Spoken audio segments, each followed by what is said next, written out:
Strap in, boys and girls. The regular season is on the decline, but the postseason is on the climb. It's the only local sports show proven to improve your shuttle time. So how about a cheat meal? Grab your snacks, grab a drink. The Roundball Wrap is a go. Now, Roundball Wrap on Newswatch 12. High school basketball has hit its final regular season Friday. We had some big games across the valley this week. Welcome into the Newswatch 12 studio once again. I'm Cameron Derby, your second favorite Roundball Wrap host, Josh Shelton. Well, he's on a well-deserved vacation this week, so you folks are stuck with a whole bunch of me for the next 15 minutes. Don't worry, though. Josh will be back next week. Tonight, we have some big 6A matchups as the Southwest Conference regular season play comes to a close. But first, a 5A, 6A crossover. South Medford at Crater. Chris Schmierbach's final regular season game as a head coach. It's also senior night for the Comets. How about this start of the night for the Wrap? Hunter Chubb. Fly, my man. That kid can jump out of the gym. The students absolutely love it. Crater up by 2, but immediately after that, Evan Booth, ka-ching. Cold, hard cash money from downtown. South Medford back in front by 1. In the last 3 minutes, Colton Brains went bonkers. And I mean bonkers for the last 3 or so minutes. He drained a couple threes, but each time South Medford rebutted with fast break points. That never allowed Crater to grab any momentum. South Medford caps off the regular season with a 49-35 win over Crater. South Medford finishes the season 11-1. Okay, time to move over to Thursday night. Same matchup though, Crater and South Medford. The Panther girls looking to stay undefeated.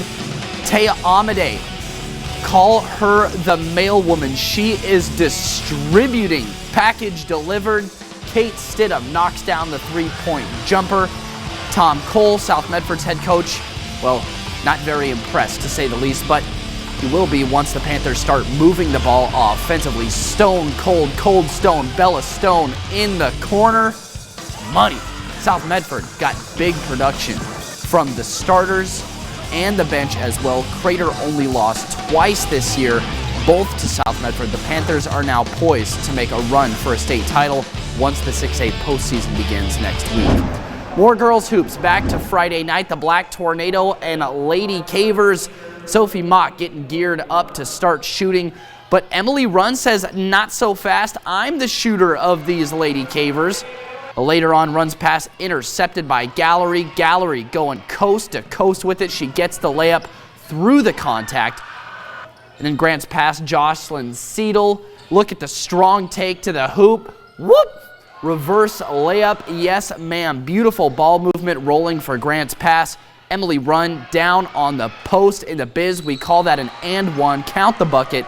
Take a free shot with it. As always, North Medford fashion. The Black Tornado does not give up. It keeps fighting, but at the end of the night, Grant's Pass takes the win and does it easily. The North Medford boys were in Grant's Pass a bit earlier in the day. North Medford went down and smoked Grant's Pass.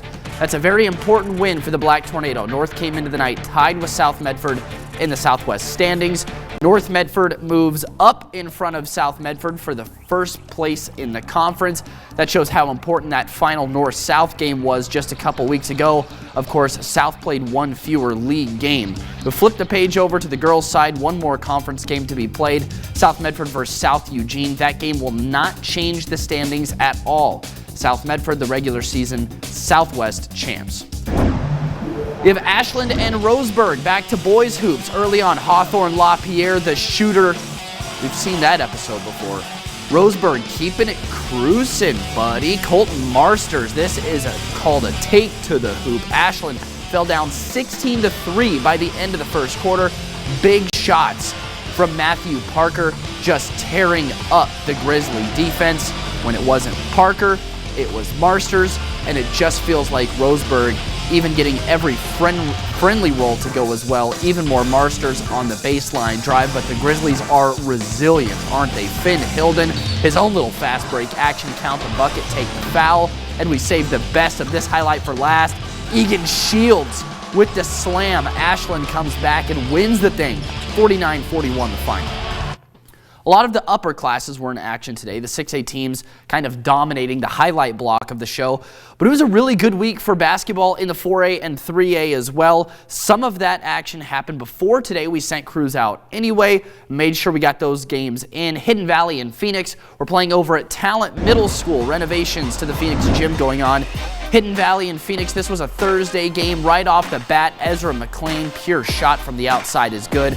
The Pirates have such a young roster like Julius Polstead here, the big man down low. The Mustangs just full of experienced athletes. It's likely the huge difference between Phoenix and the rest of the Skyline, but the Pirates could really get good in the near future as they gel and mature. Hidden Valley just knocking shots down from the outside. Great efficiency for the Mustangs offense. Phoenix fought through the game and got a lot of second chance points. At the end of the day though, Hidden Valley wins by 15.